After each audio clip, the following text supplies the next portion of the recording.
Entonces el día de hoy vamos a estar en Proverbio capítulo 11. ¿Por qué les digo esto? ¿Por qué comienzo con esto? Porque podríamos simplemente acostumbrarnos a algo que constantemente les estoy diciendo, a una vida religiosa, a una vida donde tú y yo venimos aquí, pero no hay sentido alguno.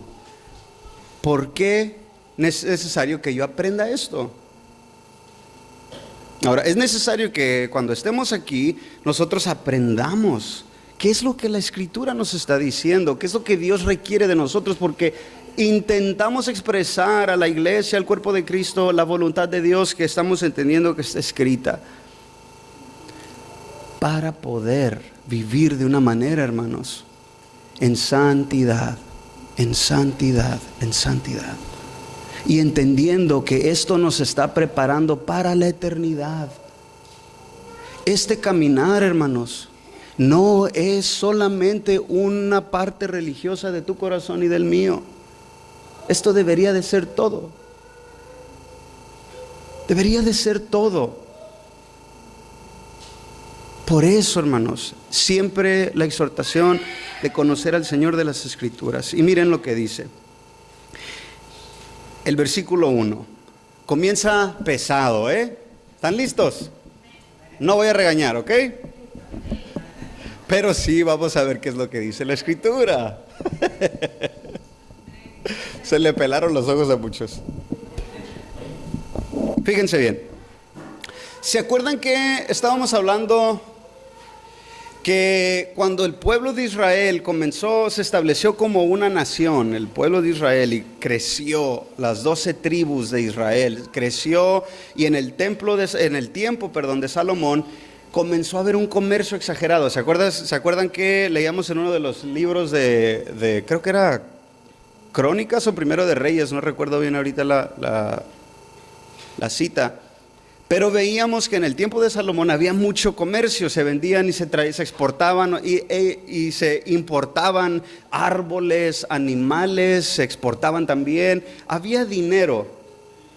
Entonces era muy importante que pasaran ciertas cosas.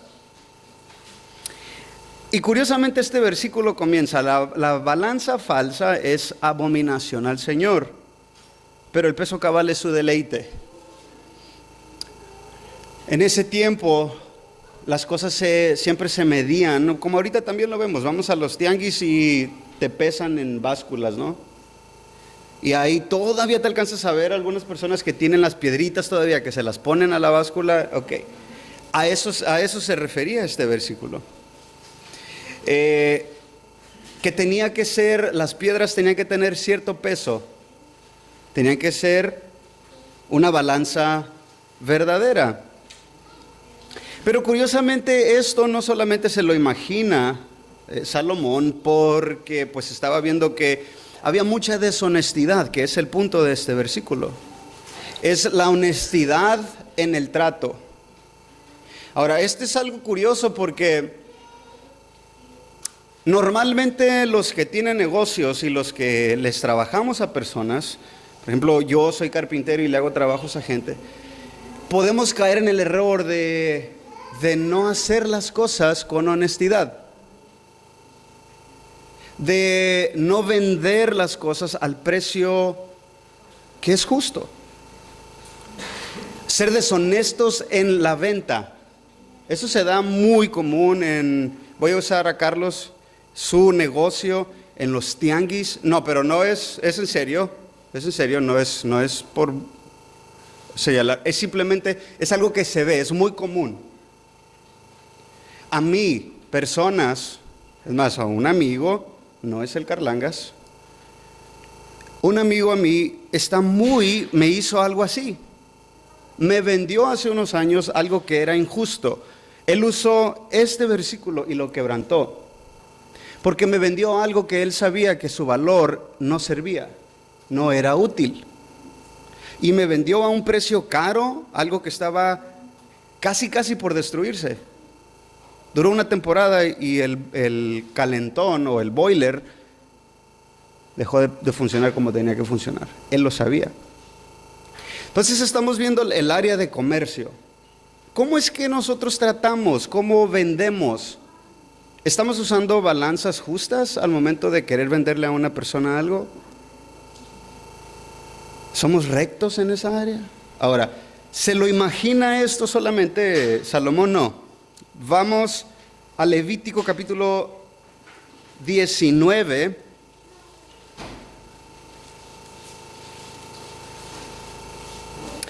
...35 en adelante, 35 al 37. Fíjense lo que dice, esto es parte de la ley.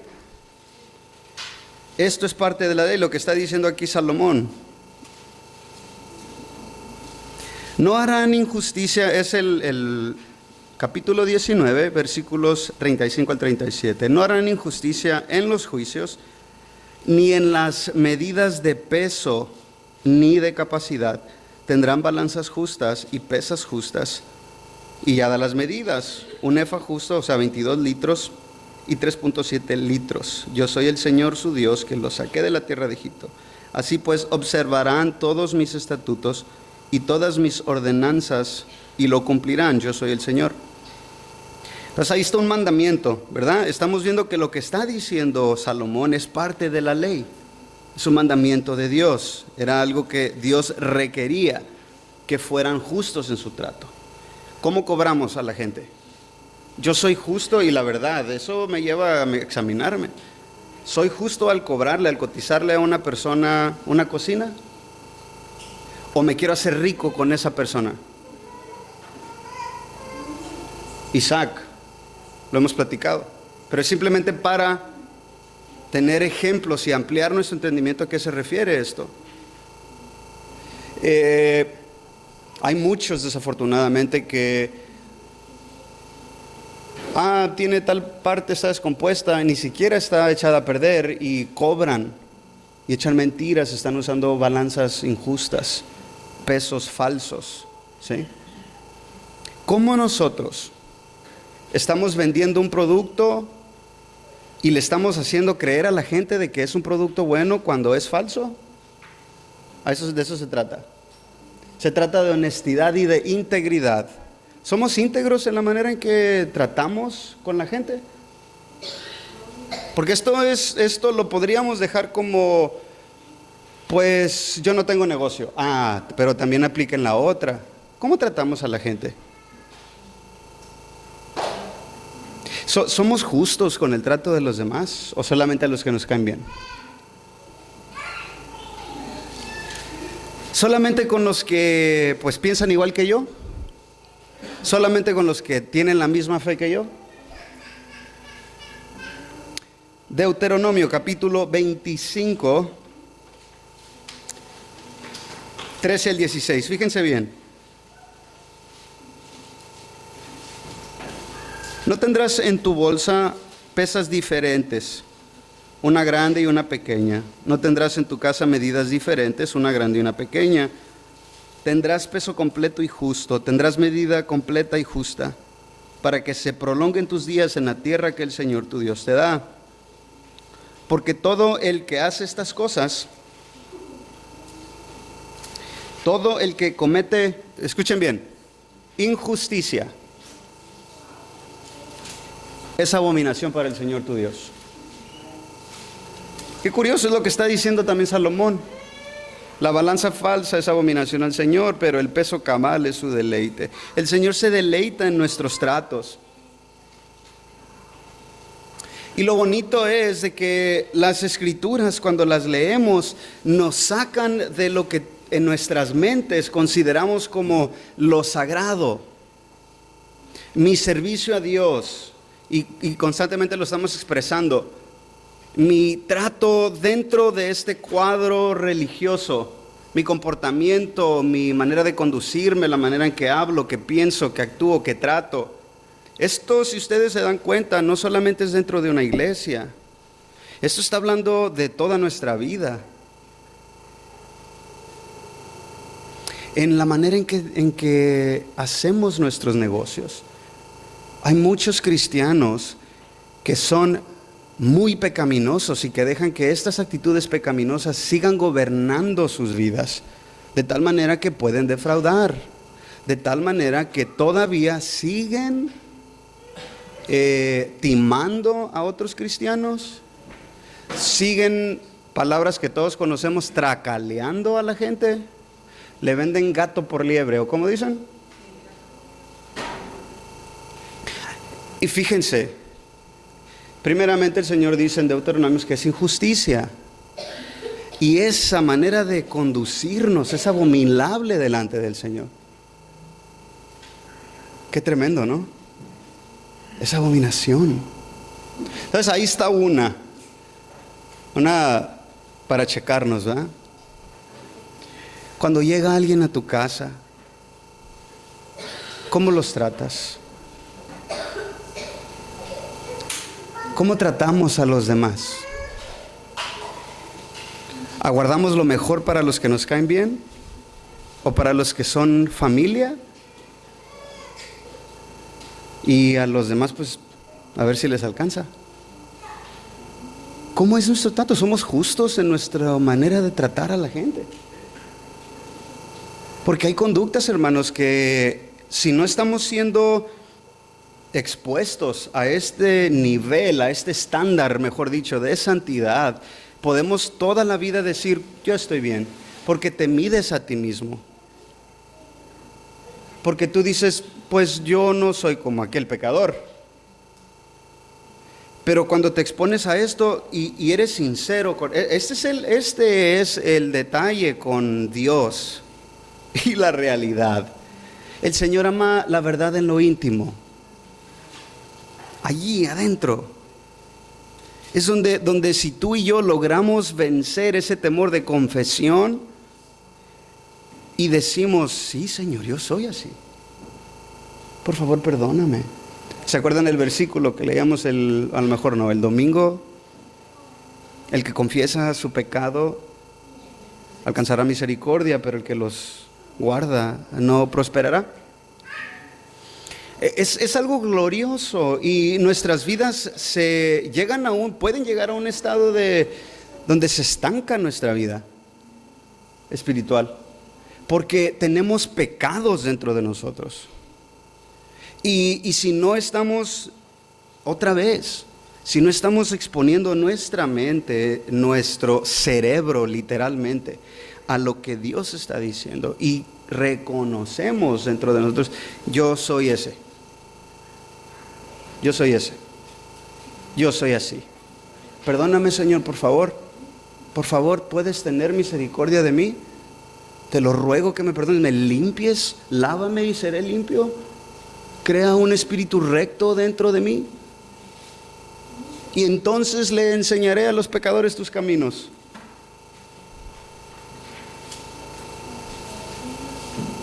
Versículo 2. Cuando viene la soberbia, viene también la deshonra. Pero la sabiduría está con los humildes. Hemos hablado bastante. En los proverbios hemos hablado y tocado este tema mucho acerca de la humildad. Y la humildad, hermanos, como cualquier otro pecado en nuestras vidas, es algo que constantemente tenemos que estar observando y tenemos que estar, como dice la Escritura, haciendo morir. El pecado de orgullo no es que lo detectaste en determinado momento y lo reconociste delante del Señor y se te salió de tu cuerpo y de tu carne. Hay orgullo, ahora puedo llegar a ser el humilde más humilde de la tierra. Malas noticias, no funciona así. Vivimos en un cuerpo de pecado. Aún habiendo sido rescatados de nuestra naturaleza pecaminosa, ese es el gran conflicto del cristiano. Lucha todos los días el espíritu y la carne para que tú y yo no hagamos lo que verdaderamente queremos hacer. Cuando queremos ser pecaminosos y manifestar nuestra conducta pecaminosa, el espíritu pelea contra ese deseo de la carne para hacerlo morir y que puedas vencer el pecado y la tentación. Pero la carne también está peleando para poder darle de comer y satisfacer todos sus deseos. El conflicto es agotador. Es un conflicto agotador que todos los días de nuestra vida lo viviremos y no nos podemos cansar. El orgullo es algo fatal, lo hemos hablado. Es fatal, hermanos. Es horrible. Tú y yo le tenemos que tener miedo a una actitud soberbia. Ahora, fíjense bien, esta palabra en el hebreo nos da, lo describe en diferentes formas. Aquí lo que dice el orgullo es, primeramente, se manifiesta como presuntuoso. O sea, esta es una persona que muestra poco respeto a los demás al hacer cosas que no tiene derecho a hacer. Esta es una persona que se pasa los límites. Y quiero que escuchemos bien. Vamos a pasar un poquito de tiempo en esto de aquí. Esta es una persona que jamás puede y aprende detectar dónde está la autoridad, en donde quiera que se mueva. Estamos viendo que no solamente es dentro de una congregación. Ahorita voy a llegar a ese punto. Pero esta persona presuntuosa es una persona que se cree con el derecho y muestra poco respeto a autoridades. Romanos capítulo 13, versículos del 1 al 6, está hablando de autoridades puestas en la tierra por Dios. Ahora le podemos identificar como policías, ejércitos, ¿sí? Autoridades que gobiernan. Esa es una. Si hay una actitud presuntuosa dentro de nosotros, que normalmente la hay cuando vemos a un policía, es pasarte la raya sin respetar esa autoridad. Esa es una persona presuntuosa. Eso es una persona que se está comenzando a manifestar esta soberbia en el corazón. Otra es arrogante. Esta es otra de las palabras que nos da el hebreo. Una persona arrogante. ¿Cómo actúa una persona arrogante, hermanos? Ahora, este es este sujeto que tiene una autoestima elevadísimo. Elevadísimo, se cree superior a todos los demás.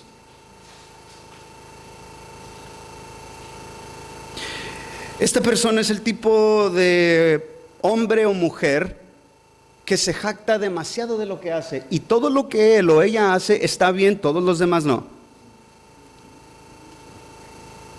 Chequémonos. A una persona insolente. Esta persona insolente manifiesta un comportamiento grosero e irrespetuoso hacia autoridades. Ahora, lo triste es de que esto lo traemos desde que nacimos. Yo veo insolencia en Gloris. Y sé que en tus hijos las ves también. Es esa actitud de que irrespetuoso, me voy a parar firme en lo que quiero hacer. Hay momentos donde se escucha curiosito y bonito, pero conforme esa personita va creciendo, esa insolencia se vuelve horrible. Esa insolencia la cargamos hasta que llegamos a un estado de madurez y se empeora. Si nosotros no aprendemos, no somos enseñados a detectar autoridades. Allá afuera, los que van a la escuela, mi hijo, aprende que tu maestro se le tiene que dar respeto. ¿Por qué? Porque es una autoridad de la escuela. a los policías que ves, al que anda limpiando o que mantiene cualquier edificio, lo que tú quieras, una persona que es puesta en un lugar de autoridad y que tiene que administrar eso, esa persona se le debe respeto. ¿Por qué? ¿Porque hace bien su trabajo? No necesariamente. Es la posición que debe llevar. Y nosotros tenemos que ser cristianos que comienzan a visualizar eso, porque si no estamos entendiendo de que estas características se manifiestan en nosotros, vamos a tener un tiempo muy difícil respetando autoridades. Me brinco al otro punto. Las autoridades de las iglesias. Ahora, nuestra congregación está creciendo, es evidente, ¿verdad? Por la gracia de Dios. Es una congregación que está creciendo. Todavía no hay posiciones que se estén llenando, de que hay un montón de diferentes ministerios aquí, no vemos un montón de cantantes y de músicos y de predicadores y de ancianos, no estamos viendo todo eso todavía. Y posiblemente de los que están sentados aquí, el Señor los va a llamar, les dará la gracia para estar en alguna posición así. ¿Por qué? Porque si tú has nacido de Dios, tú correspondes al cuerpo de Cristo y tendrás una función dentro de la iglesia. ¿Sí? Pero es necesario que aprendas, hermano y hermana, a no ser una persona presuntuosa. Cuando tú veas a un individuo, vamos a decir al pastor, y comienzas a decir dentro de ti, si yo estuviera ahí, estoy seguro que lo puedo hacer mejor. Yo haría esto, y lo haría mejor. Y luego comienzas a pasarte la línea. Esto yo no lo puedo hacer. Aunque sepa y me crea apto para hacerlo, yo no lo puedo hacer. Cuando Saúl, primer libro de Samuel, capítulo 13, el rey Saúl vio que venían estos ejércitos y el profeta Samuel le había dicho a él: yo voy a llegar a tal día y yo voy a ofrecer sacrificio y tú solamente vas a invocar al Señor y Él va a traer salvación. Lo estoy parafraseando. Este hombre Saúl, aunque fue el primer rey de Israel, y podrías tú decir, wow, es el rey, es el director, es el presidente de la nación, puede hacer todo lo que se le pegue la regalada gana, hasta ofrecer sacrificios a Dios. Él no tenía esa posición. La posición de autoridad para ofrecer sacrificios lo había puesto Dios y se lo había dado a Samuel. El profeta Samuel iba a ofrecer estos sacrificios. ¿Y qué creen que hizo Saúl? Se desesperó, se vio amenazado y ofreció sacrificios, algo que no tenía que hacer. Se pasó la raya. Y yo quiero que entendamos esto. Aunque tú creas que eres capaz de hacer algo y Dios no te ha puesto allí, no lo hagas. No te pases la raya, porque te vas a meter en problemas. Esto, y fíjate lo que dice, cuando viene la soberbia, cuando esto comienza a burbujear dentro de ti, cuando empieza ¿cómo lo detectamos? Esa incomodidad, esa insatisfacción, esas ganas de murmurar, esas ganas de... ese tipo de cosas. Ten cuidado. Ten cuidado. El pastor no hace esto, yo lo voy a hacer. Yo voy a hacer porque yo lo sé hacer. Por favor, no lo hagas. Aprende a limitarte a ti mismo. El ser una persona de autoridad en el cuerpo de Cristo es algo serio que el Señor lo tiene que poner al individuo. Si tú te metes en una posición en la cual tú no debes estar, te vas a meter en serios problemas y vas a caer en grave pecado. Entonces, ¿se dan cuenta cómo la arrogancia puede destruir nuestras vidas? Esa insolencia que dice, ¿tú me vas a venir a decir a mí? Y pasa muy comúnmente en las iglesias. Yo tengo 20 años aquí, tú tienes un año, ¿me vas a venir a decir a mí? Es más, tienes como 3 meses que te convertiste, ¿tú me vas a venir a decir a mí? Es arrogancia.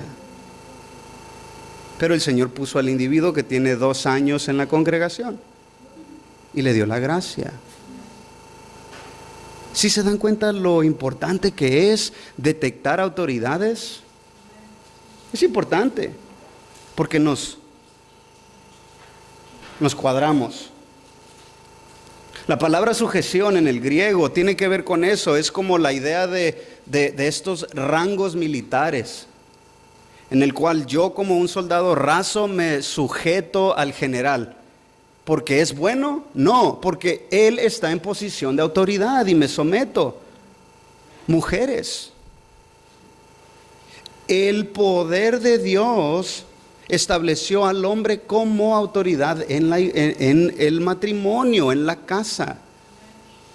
Y no te sujetas a tu marido porque es buen marido y porque es bien espiritual. Te sujetas a él porque Dios lo puso como cabeza sobre ti.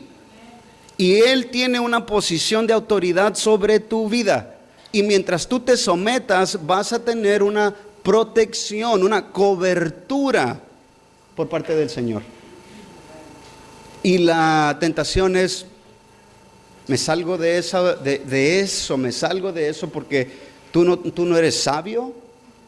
Tú no eres lo suficientemente inteligente, tú no sabes planear. Yo sí sé planear, yo mujer sé planear. Tú eres muy malo para eso. Cada vez que te pones a hacer planes, haces una regazón. Yo soy buena para hacer eso, entonces lo voy a hacer. No estás entendiendo que el Señor ha establecido orden y ha establecido posiciones de autoridad. Cuidemos nuestro corazón del orgullo. Cuidemos nuestro corazón de la arrogancia.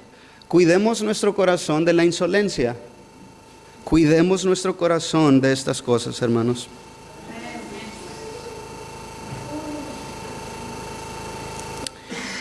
Seguimos adelante.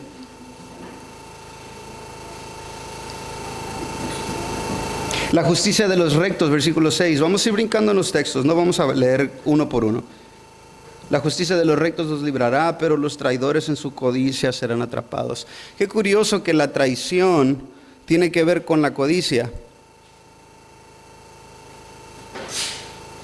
Si ustedes se dan cuenta de las leyes de Dios, el fundamento y la motivación de Dios es revelar un verdadero amor. Cuando yo estoy codiciando todo lo que no tiene que ver con Dios, entonces no amo a Dios. Tengo un corazón traicionero. Hasta allá se va, ¿eh?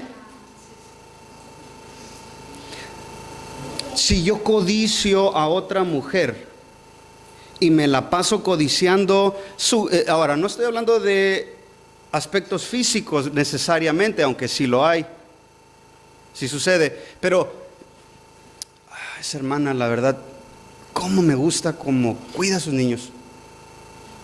¿Por qué no puede ser así mi esposa? Uy, esa hermana me gusta cómo se viste. ¿Por qué mi esposa no se puede vestir como ella? Ay, mira qué rica comida hace. ¿Por qué mi esposa no puede hacer comida como ella? Ay, mira ese hombre, cómo me gusta cómo trata a los demás. ¿Por qué mi esposo no puede tratar a los demás así? ¿Sabes qué está pasando en tu corazón? Estás siendo incitado, incitada a que codicies. Y las características que se describen aquí, recuerden, forman parte de nuestra naturaleza caída. No es algo que lo vas agarrando como si fueras un pedazo de imán y todo el fierro que está, todos los metales que están a tu lado se te comienzan a pegar. Así no es la vida. Esto surge de nosotros, esto brota de nosotros. Es que yo no soy así. Posiblemente no lo notes. Créeme, todos codiciamos. Todos aquí codician, incluyéndome yo. Ya sean herramientas nuevas, ya sean muebles, ya sea sabiduría, inteligencia, diseño, carro, casa, comodidades, zapatos, pantalones. Todos codiciamos, pero dejamos que esto siga operando en nosotros. No, necesitamos crecer en tener un corazón íntegro. ¿Y cómo hacemos eso? Este soy yo. Ahora, podrías decir, oye hermano, pero pues se me figura como que tú eres de esos que nomás tú eres esto. No, yo también lo soy. Y ese es el verdadero evangelio. El verdadero evangelio es, las posiciones están en su orden correcto. Es Dios todopoderoso, perfecto en toda su manifestación y perfecto carácter. Y el ser humano está acá abajo, destrozado, entenebrecido y en desesperada necesidad de ser salvo y restaurado. Ese es el evangelio. Si tú lo tienes ese orden al revés y piensas que no te pasa absolutamente nada, entonces necesitas regresarte un poquito, leer otra vez el evangelio y rogarle al Señor que te ayude a comprender qué es lo que está pasando con la doctrina bíblica del hombre y de Dios. Porque por eso muchos podemos estar años en las iglesias, hermanos, y sucede algo y la actitud es la misma de los fariseos. Oye, ¿por qué tú con ese? ¿Por qué te juntas con ese? Porque necesita que el Señor lo restaure, necesita que el Señor lo perdone. Yo no, yo estoy bien. Bueno, el Señor vino a sanar a los enfermos. Ese es el evangelio. El que reconoce, Señor, necesito de ti. ¿Se acuerdan ese precioso canto que se escribió hace años?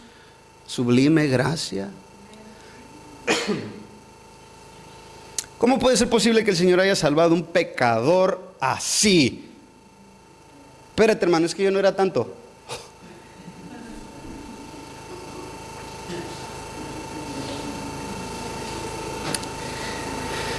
Si tenemos un corazón codicioso, necesitamos que el Señor nos lo transforme.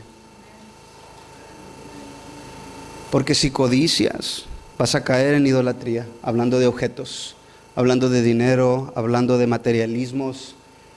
Si codicias a personas, vas a caer en un grave pecado de adulterio y de fornicación para los que no están casados. Necesitamos un corazón, gracias hijo, necesitamos un corazón. Fíjese lo que dice el versículo 10, la segunda parte.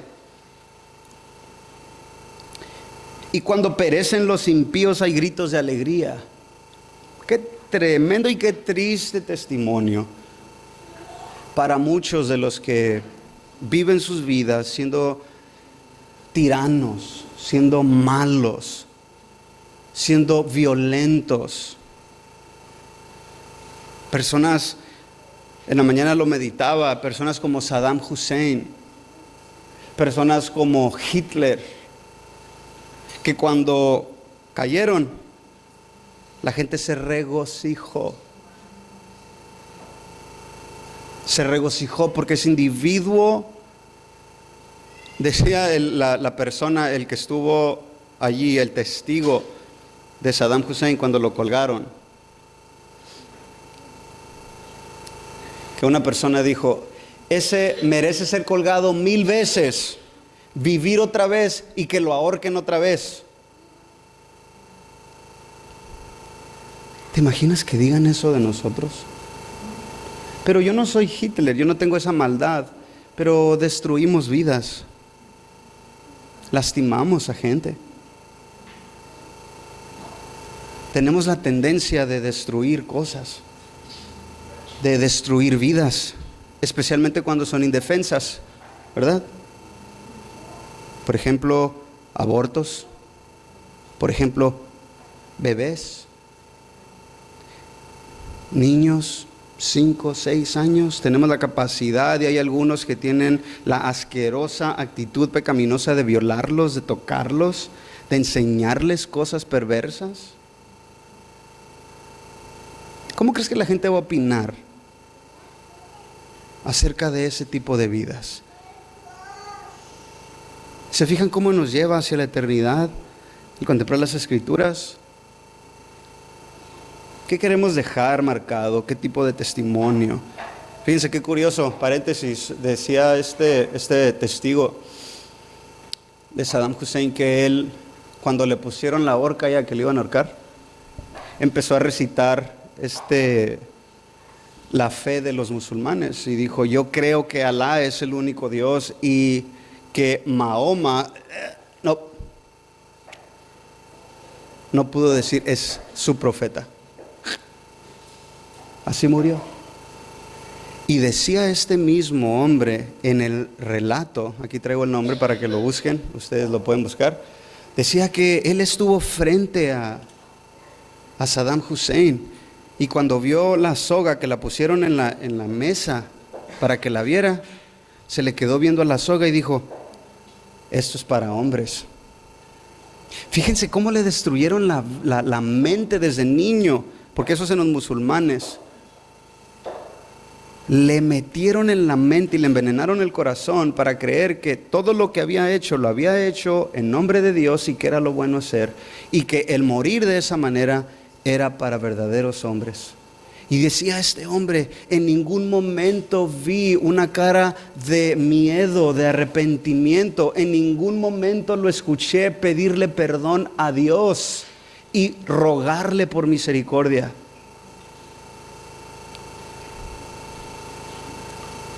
¿Cómo se endurece el corazón, no? ¿Cómo se endurece?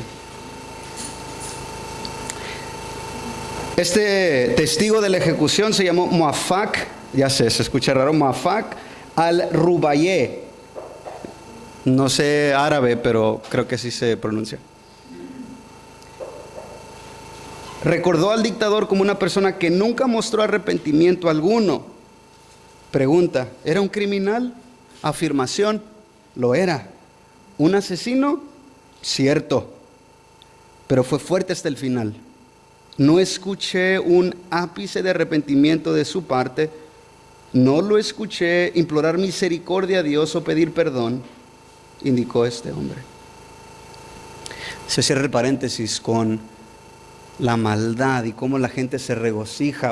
Si ustedes leen en el 2003 cuando lo capturaron, el ejército americano, tumbaron la torre de Saddam Hussein, hicieron un fiestonón, andaban vueltos locos. Se cumplió ahí. Cayó el tirano perverso de Saddam Hussein. ¿Y cuántos no hemos visto así en nuestra sociedad y en nuestras familias? Que en su lecho de muerte, ningún perdón. Perdóname, hijo, perdóname, hija, perdóname, Dios. Al contrario. Versículo 13. El que anda en chismes revela secretos, pero el de espíritu leal oculta las cosas. Una versión dice: la gente chismosa revela los secretos, la gente confiable es discreta. En la versión de inglés se usa la palabra slander o slander.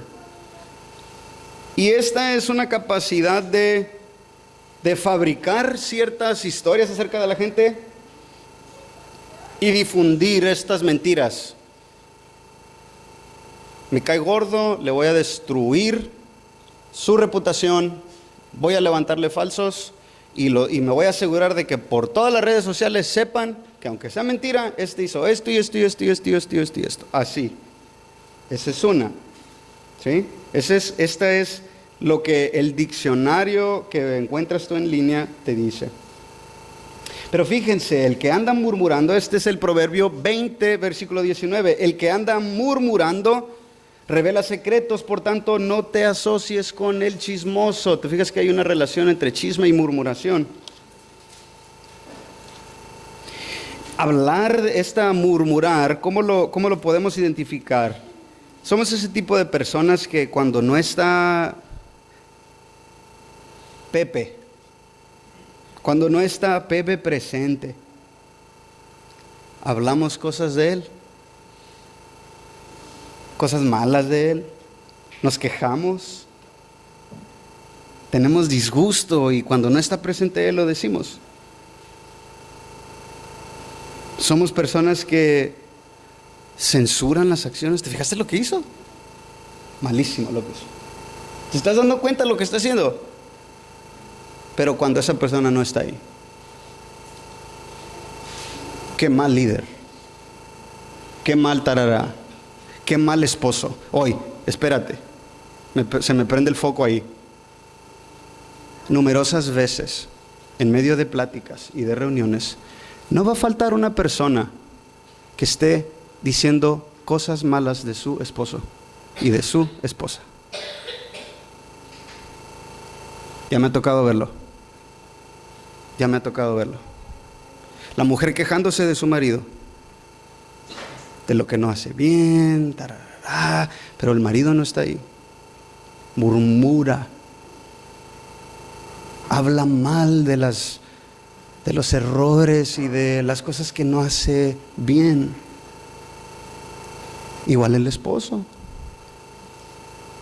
Es que me voy a estas áreas para que no nos quedemos, pues es que allá, ¿verdad? Como en muchas congregaciones se dice, no me refiero a esta congregación, pero la que está allá sí, allá sí, hay de estos. No, aquí también. Aquí también. Hasta ahí llega la murmuración. Tú puedes estar chismeando de tu esposo y de tu esposa, ¿sabías? ¿Lo puedes estar haciendo o piensas que no? ¿Pienso que eso nomás es para otros? No.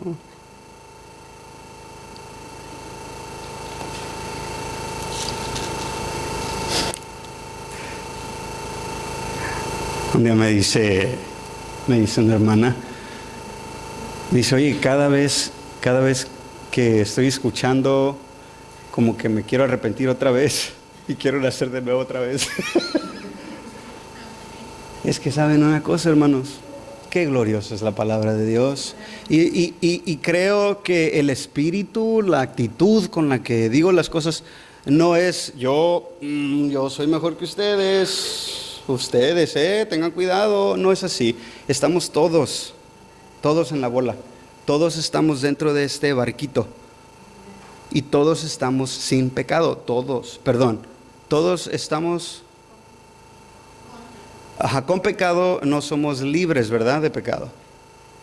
Sí, porque se iba a escuchar como una herejía ahí. Este carácter es contar y difundir chismes, rumores, comentarios, información negativa sobre otras personas en su ausencia, hablar mal del ausente. Qué triste.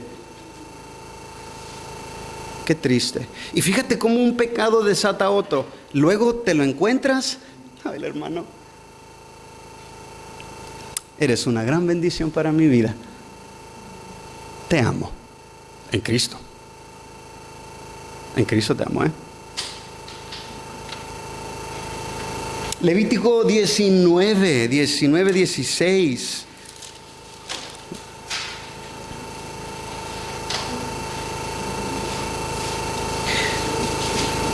No andarás de calumniador entre tu pueblo. No harás nada contra la vida de tu prójimo. Yo soy el Señor.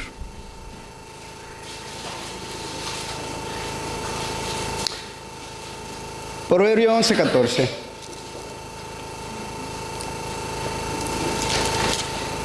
Donde no hay buen consejo, el pueblo cae. La Reina Valera 1960 dice dirección sabia. Mas en la multitud de consejeros hay seguridad. En la versión Reina Valera 1995, la seguridad está en los muchos consejos. Pero veamos algo. ¿Qué tipo de consejo? ¿Qué tipo de consejo? Dirección sabia. Es dirección que va de acuerdo a la sabiduría de Dios y su voluntad para el cristiano, de ese tipo de dirección estamos buscando, estamos acumulando multitud de consejos o estamos haciendo esto. Quiero cumplir con ese versículo porque quiero que Dios me bendiga. Este es un escenario que nos puede pasar a todos, a lo mejor ya nos ha pasado a algunos. Y quiero que Dios me bendiga en esta decisión que voy a tomar, pero no voy a ir con el Chuy Tejeda, porque yo sé que el Chuy, si yo le hago esta pregunta, nos vamos a poner a orar, me va a sacar la Biblia y a lo mejor me va a decir algo que le va a poner un alto al plan que tengo. Entonces, pues, voy a ir con los amigos del trabajo, al cabo ya han tomado decisiones similares a esas. Y Señor, yo tomé todos los pasos, le pregunté como a 30 personas, Señor, y no me fue bien. ¿Por qué? ¿Fue sabio el consejo? ¿Buscaste a gente sabia, temerosa de Dios? Que te ama y te va a decir, no, por ahí no vayas, por favor. Espérate. Espérate un poquito, detente un poquito. ¿Acumulaste esta sabiduría? ¿Esta dirección sabia la procuraste? ¿O simplemente fueron muchos consejeros? Guiados con el vocabulario y la actitud que se expresa en el Nuevo Testamento por sus pasiones, por sus deseos. ¿Cuál es el común denominador en los trabajos? La gente está ahí porque quiere dinero, ¿verdad? Y hay unos que quieren más dinero. Y esos que quieren más dinero, hayan las formas de robarse dinero, de robarse productos y venderlos afuera. ¿Y le vas a preguntar a uno de esos? ¿Se fijan qué lógica es esta sabiduría de Dios? Y aplicable.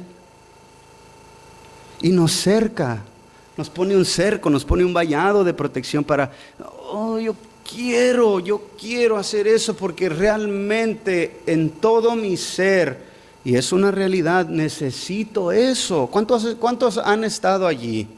Yo he estado allí. Señor, no tengo. Yo veo que... Les voy a decir algo. Bueno, no, mejor no. No, porque luego ya me ha pasado, luego se malinterpretan las cosas. Híjole, le estoy predicando a chismosos.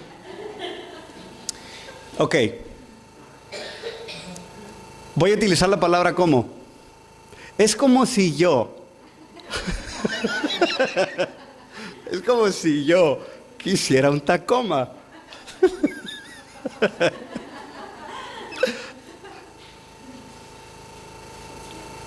Y gente que no teme a Dios tiene un Tacoma y se hace de un carrazo. Y yo necesito un Tacoma. Me encantaría tener un Tacoma para echar mi madera, para sentirme hombre cuando voy a la tienda de madera, echar mis barrotes, echar mis tablas. Yo necesito eso. Pero espérate, Yuyu. No, tú has sido llamado a otras cosas. Tienes ministerio aquí, tienes tu familia. No, ten cuidado. Pero yo me someto a la voluntad de Dios. Y digo, que se haga tu voluntad, Señor, no la mía. Gracias por mi astro que nos lleva a todo lugar y la Gloria se queda dormida en todo lugar.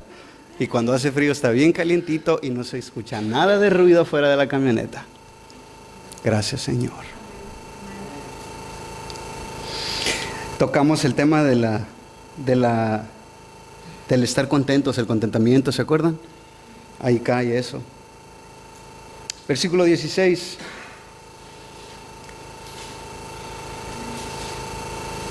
La mujer agraciada alcanza honra y los poderosos alcanzan riquezas. Definitivamente. Hay atributos en la mujer que a un hombre lo pueden deslumbrar. ¿Sí? La mujer, el Señor la creó hermosa. La mujer es hermosa. Y la mujer fue creada en perfección. ¿Ok? Es hermosa la mujer. Y unas tienen otras cosas que llaman la atención y pueden deslumbrar a una persona físicamente hablando. Físicamente hablando. Pero fíjense en el versículo 22. Como anillo de oro en el hocico de un cerdo, es la mujer hermosa que carece de discreción. Para empezar, fíjate qué fuerte el proverbio, ¿eh? Un cerdo para un hebreo era un animal vil. Representaba inmundicia. Y lo que está diciendo aquí es de que una mujer con hermosura física, que ese es el anillo. Ese es el anillo. Pero la falta de discreción, de moderación moral.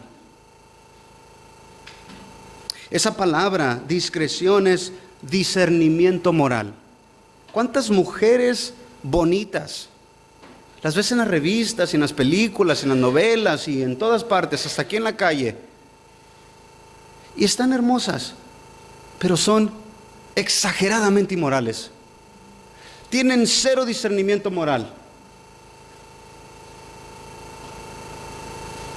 Esa falta de discernimiento moral es el cerdo. Para nada sirve esa hermosura, ese anillito. Y jóvenes y nosotros mismos hombres, recordémonos esto. ¿Cuál es la verdadera gracia? ¿Qué es lo que deberíamos de buscar y enseñarle a nuestros hombrecitos a buscar en una mujer? ¿La apariencia física solamente? O mejor quito esa solamente. ¿La apariencia física? Pero que no tenga virtud, que sea inmoral, las mismas características, chismosa, murmuradora, alborotadora. ¿Qué vamos a hacer? Ese es el valor que le pone la sociedad a la mujer. Que te deslumbre todo lo físico. ¿Y qué vas a hacer cuando se le vaya lo físico? Vas a ser el hombre más frustrado del mundo. Vayamos al Proverbio capítulo 31. Ahora, mientras llegan allí, esta mujer agraciada en el versículo 16, este tipo de personas no son las mujeres que son llevadas por deseos sensuales, ni placeres desenfrenados, como lo dice en la primera carta a Timoteo, capítulo 5, versículo 6, y también en el capítulo 5, versículo 11. Estas mujeres son las que llegan a tener esta fuente de donde extraen su gracia y su verdad, principalmente en una vida de oración, mujeres piadosas, temerosas de Dios. Ahora, estas mujeres llenas de gracia están más interesadas en adornar su carácter, su vida, con el adorno incorruptible de un espíritu tierno y sereno, lo cual es precioso delante de Dios. Primera carta de Pedro, capítulo 3, versículos 3 al 5. Mujeres santas que ponen su esperanza en Dios. Leamos el capítulo 30. Vamos a leer del versículo 10 al 30. Mujer hacendosa, ¿quién la hallará? Sí, mi hijo, 31, versículo 10 en adelante. Su valor supera mucho al de las joyas. Ahora, mujeres, les quiero hacer una invitación. Este tipo de mujer, Cristo primeramente, Cristo, pero anhela, ponte como meta llegar a esta mujer. Su valor supera mucho, mucho al de las joyas. En ella confía el corazón de su marido. Fíjate tú. Y no carecerá de ganancias. Ella le trae bien y no mal todos los días de su vida. Busca lana y lino y con agrado trabaja con sus manos. Es como las naves de mercader, trae su alimento de lejos. También se levanta cuando aún es de noche y da alimento a los de su casa. Y tarea a sus doncellas. Esta mujer cuida a sus virgencitas, a sus niñas. Las prepara para que ellas mismas aprendan a honrar, autoridad, amar a su futuro marido, a ser trabajadora, a ser limpia, a ser hacendosa, a no ser quejona cuando trabaja. ¡Qué glorioso carácter! Evalúa un campo y lo compra, con sus ganancias planta una viña. Ella se ciñe de fuerza y fortalece sus brazos. Nota que su ganancia es buena, no se apaga de noche su lámpara.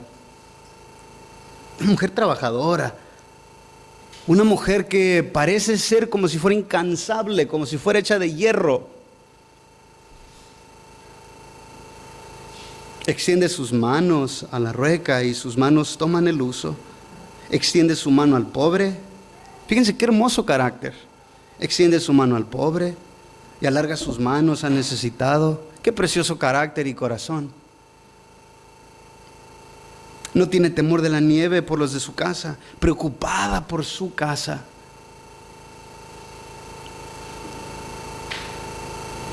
Porque todos los de su casa llevan ropa escarlata. Se hacen mantos para sí. Su ropa es de lino fino y de púrpura.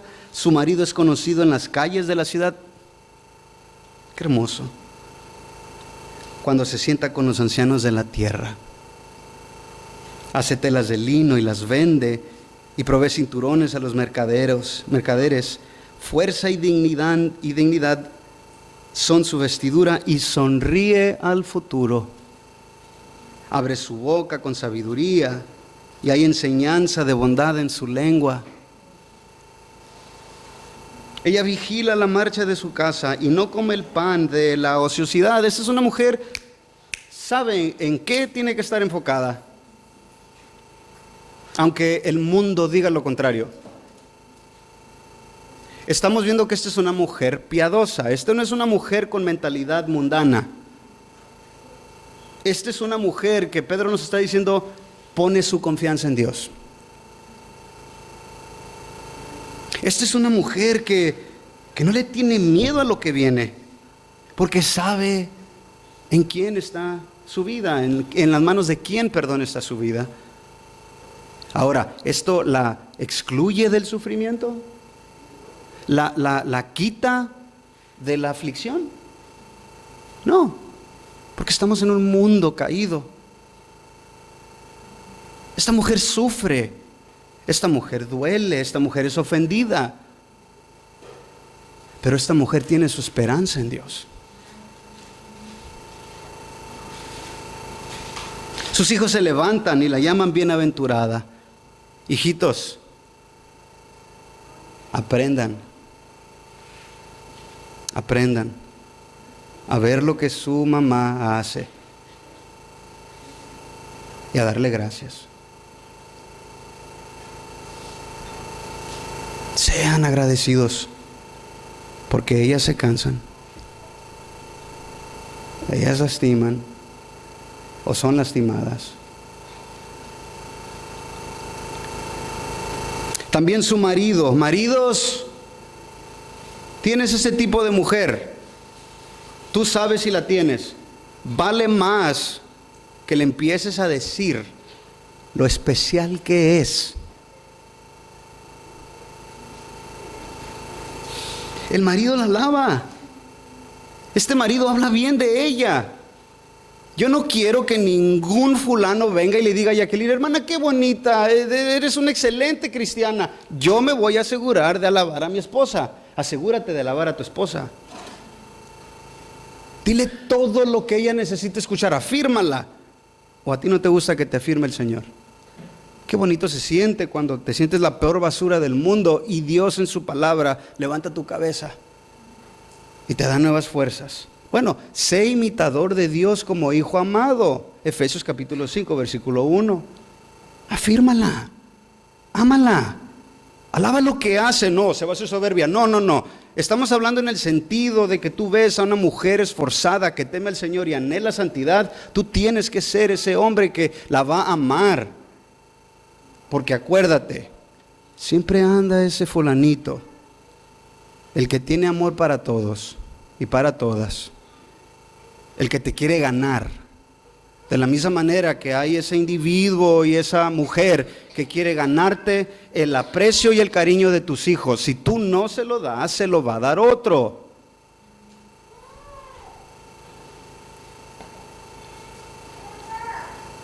¿Y qué dice este marido? Muchas mujeres han obrado con nobleza, pero tú las superas a todas. Engañosa es la gracia y vana la belleza. Pero la mujer que teme al Señor, esa será alabada. Esa es la verdadera mujer. No es la que el mundo le enseña todo lo que tienes porque estás bonita.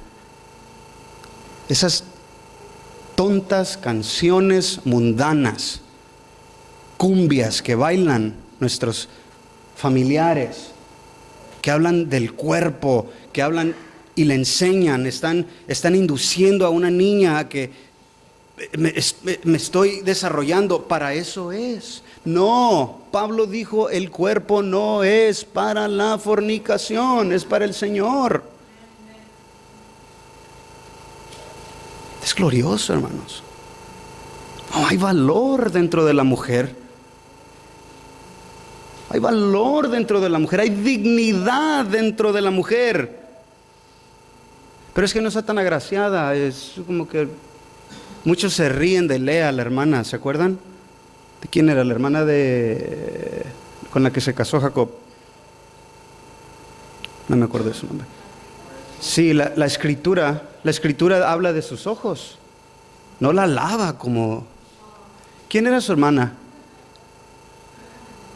Bueno, Elia, what was her sister's name? It was Rachel, Raquel. Raquel fue descrita que era una mujer hermosa, pero la otra no.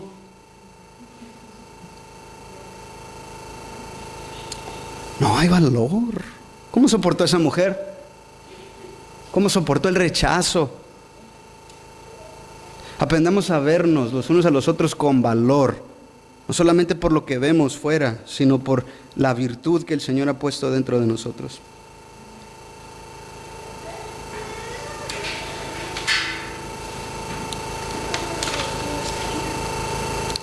El último versículo 29 del Proverbio 11.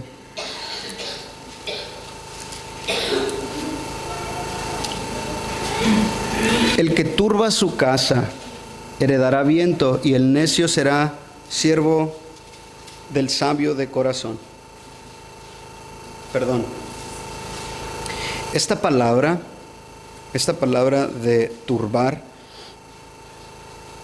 en el Antiguo Testamento busqué y dice que fue usada 13 veces. Y comencé a leer en qué pasajes fue usada esta palabra de turbar, y tiene que ver con calamidad, tiene que ver con problemas. En por ejemplo, si nosotros vemos la definición de un diccionario en línea, vas a encontrarte algo como que el turbar es alterar o interrumpir el estado o curso natural de algo. No tiene nada que ver con esto. Pero si nosotros hablamos de que el que acarrea problemas a su casa, el que se mete en problemas y los trae a su casa, heredará el viento. ¿Cuántos hombres no se metieron a las drogas? y le dieron a su esposa drogas. Se convirtió en drogadicta. Y ahorita ese hombre está, perdonen la palabra, está como perro solo, sin hijos, sin mujer que lo amaba. Se metió en serios problemas. Eso está describiendo un carácter de un hombre insensato. La palabra en el hebreo habla de necedad. Y una definición común nos dice que la necedad es terquedad. Ahora, examinémonos como hombres. ¿Somos tercos? Lo voy a hacer. Una situación, una persona en Ensenada. Creo que lo comenté cuando hablábamos de dar fe y poner todos tus bienes como en un down payment, por si algo pasaba, te puedes llevar todas mis cosas. Él hizo eso. Le gustaba el dinero. Él escuchó un evangelio diluido, totalmente torcido, que enfocó su fe en haz dinero. Dios te va a prosperar. Jesús murió para que tú fueras rico, cosas por el estilo. Y su fin era que su familia viviera bien. Embargó todo. ¿Y saben qué pasó? Hizo alianzas en yugo desigual, gente que no era cristiana, que no pensaba de una manera piadosa. Y cuando vino el tiempo de separar dineros, ¿qué creen que pasó? Lo dejaron en la calle, sus niñas en la calle, su esposa en la calle. Por la gracia de Dios y la misericordia de Dios no lo dejó. En su sufrimiento de su esposa, él decía, no. Ella le rogaba, por favor, un trabajo, aunque sea poquito. No. El Señor me está guiando, el Señor me está guiando, el Señor me está guiando. Hace poquito me decía, tengo miedo. Platiqué con él otra vez. Tengo miedo que me vuelva a pasar lo que me pasó hace 10 años. De quedarme en la calle y perjudicar a mi familia. Porque otra vez comenzó a hacer decisiones equivocadas. Una persona terca es la que no aprende de sus errores y se aferra, porque dentro de eso está lo que decíamos al principio, esa gotita de orgullo. No voy a dar mi brazo a torcer. Hermanos, llamado para nosotros, hombres y mujeres, no pasa nada cuando nos equivocamos.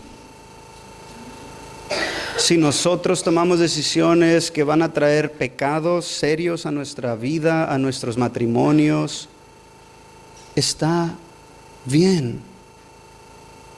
Confiésalos. Ruégale al Señor que tenga misericordia de ti. Pídele perdón, humíllate. Humíllate. En Él hay esperanza. Pero no desaprendamos a ser tercos. Tantas cosas que me han pasado, hermanos, que a la yaca la he puesto que pase por situaciones difíciles. Y mi mamá está ahí. Cuando casi me andaba matando, ¿te acuerdas, mami? En el que se quemó una cabaña. No vayas, Yuyu, no vayas, Yuyu. No, yo necesito ir, terco. Siguiente día, 3 de la tarde, la casa se había quemado y yo me había quemado, casi me andaban matando. ¿Qué decisiones tomamos? ¿Estamos usando sabiduría? Caí en ese grave error de no consultar sabia dirección por orgulloso.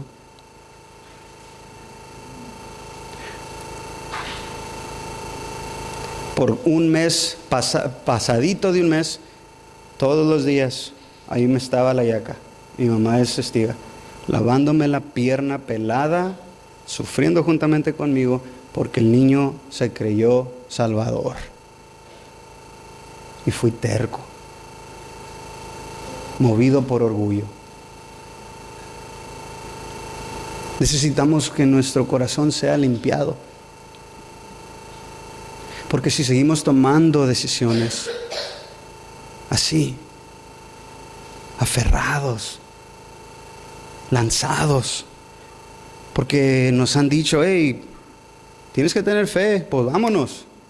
No, esa no es la verdadera fe, hermanos. Lo he dicho. La verdadera fe involucra consejo sabio. La verdadera fe involucra conocimiento de la voluntad de Dios para ti. La verdadera fe es sentarte, hacer cuentas. ¿Voy a poder? No, no voy a poder. No, no lo voy a hacer. Uy, qué poquita fe. No, no, no, no, espérate. No es la fe del Evangelio. Creemos en el Señor, que tiene el poder de llamar las cosas que no son como si fueran. No es al revés. No es yo tengo el poder para hablar las cosas que no son como si fueran. No, no somos eso. Es Él y ponemos nuestra confianza en Él. Esa es fe. Fe es saber de que el Señor, yo estaba muerto en mis pecados y me perdonó. Esa es fe. Y yo estoy dispuesto a proclamar las virtudes de aquel que me trasladó de las tinieblas a su luz admirable. Esa es fe. Y vivir negándome a mi vida, a una vida pecaminosa, y ser fiel a mi esposa y anhelar crecer en esta sabiduría y conocimiento que las Escrituras me dan, esa es fe. Porque la fe es pues el oír, y el oír por la palabra de Dios. En otra versión dice por la palabra de Cristo. Entre más estamos en las Escrituras, más fe sólida, porque estamos conociendo al Dios Todopoderoso. Esa es fe. Es firme. Tiene fundamento la verdadera fe del cristiano. No es algo que anda en el aire adivinando, a ver, ay, ahí esa es, como que siento que allí es. No. ¿Y cuántas personas no viven sus vidas tomando decisiones malas, haciendo malos tratos? Hasta que dice la esposa, nos vemos. O también la mujer, tomando decisiones necias, tercas, hasta que dice el hombre, ya estuvo. Heredarás el viento, heredaremos el viento. Seamos inteligentes, seamos sabios, busquemos consejo, conozcamos la palabra de Dios en su manera sabia y sana de interpretar las Escrituras, hermanos. No es que haya, y yo estuve allí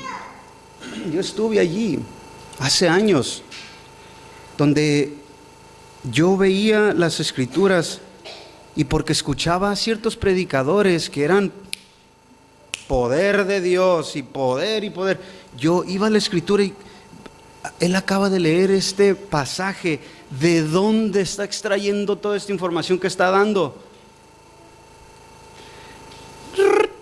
Se adelantan los años, pasan los años y me doy cuenta que lo que ese hombre estaba predicando era totalmente antibíblico, porque no era ni en su contexto, no era la sana doctrina. Entonces mi mente se tiene que renovar para que yo pueda conocer la voluntad de Dios escrita y yo pueda decir, yo quiero caminar así. Que estos consejos que hemos escuchado el día de hoy, estas palabras que definitivamente traspasan y llegan a áreas que la psicología no puede tocar. No, psicología no puede llegar ahí, porque ¿sabes qué pasa? La psicología no ataca nuestro pecado. La psicología no ataca tu naturaleza. La psicología te dice ciertos destellos, pero termina echándole la culpa al más débil. Eres así porque te pasó eso cuando estabas chiquitito. Tú no tienes la culpa. Pobrecito de ti. Y hasta he escuchado, perdona a Dios. porque permitió que te pasara todo eso.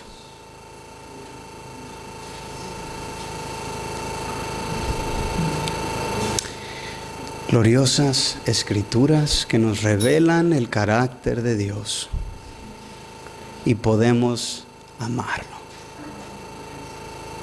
y caminar en santidad. ¿Qué les pasa? ¿Cómo dicen? Échate esa uña al trompo, ¿cómo dicen? Está igual que el chavo. ¿Cómo va ese dicho? Ese trompo a la uña. Échate ese trompo a la uña. Algo así. Lo bueno que no está en la Biblia. Pónganse de pie, hermanos.